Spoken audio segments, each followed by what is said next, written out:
J'ai habité nous. Ni sawa kuri. Mais c'est bon. Meze neza kweli. Mais c'est bien. Ahubwo naenda kubona nduhuye. Ngize imana urazi ko twarukana kera. Cyane ni manu akayaga meze neza. Nje ndabona kweli. Wabaye kajone kweli. Oya ndakajone. Ndabona kabisa. Kandi ni sawa vrema. Nabwo mufise ntunaga rya. Ubwanwa? Meruka kumwana niwe wewe mbona atanu bwufise. Oya je ntabwo noye. None nga ubwana buri henga. Kubagira ubwanwa. Kubera. Nawe uri umungu nabufise. Umviriza rero she. Cyo buresi ngenda gukunda. Uraje nkunda isambusa kubi. Mugabo ubu. Urukunda gukunda. Ndakunda kurya isambusa. Ati nkunda kurya isambusa. Isambusa je nkunda isambusa kubi.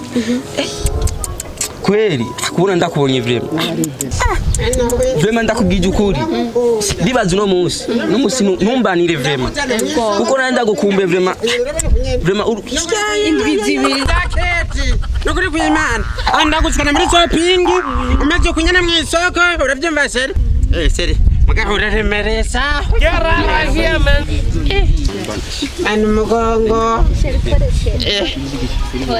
seri nukuri no mesera ogorora nta kibazo kuri rero shereka kustarisha mu mbere cyane ndakubwire rero nukuri jewe ndagukunda inusu yo gupfa hirya yejo nari naravye kubera urukundo rwawe navyo kubanira nahanyine vrema nukuri kw'Imana ameze fresh nahandi tuzoturabura tari kabisa kweli nukuri kw'Imana mviriza mwe muri nyuma ndabasabe mureke kutuvangira mu rukundo mugende seri sivyo none abantu kandi bariko baraturenza ibira nzimvye mwe muri nyuma mwe muri nyuma ndabasabe moto nyuma twegere urukundo wese awe ni bitu wewe urumva seri wewe muriko muraturenza induru umve onye n'iryo tujya gabanyitwi Yesu urabona Kevin wewe Kevin wewe nga mama Yesu rega mani ndawe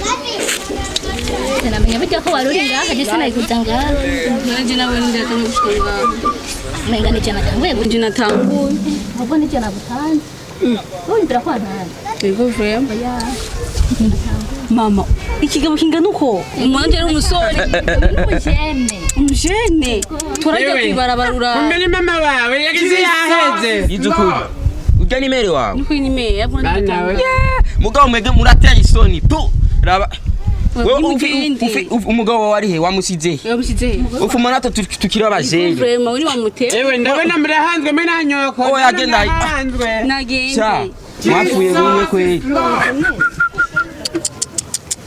urabona mama urabona abavyeyi biki gihe mama kweli ni wamanyanga twigire sho urako kamwe gusa